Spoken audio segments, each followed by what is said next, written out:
Magandang umaga. Ay, alas 12 na pala tanghali.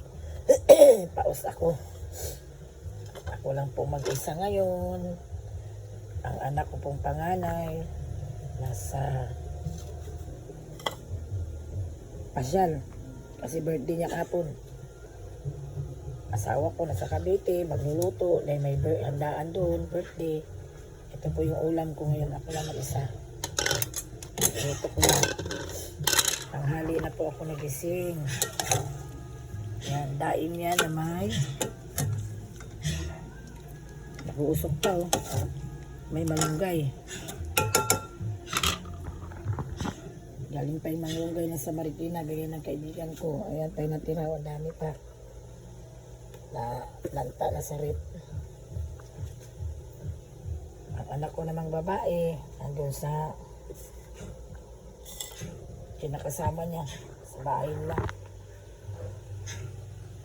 Yan, ako lang po mag-isa, kaya ako lang kakain.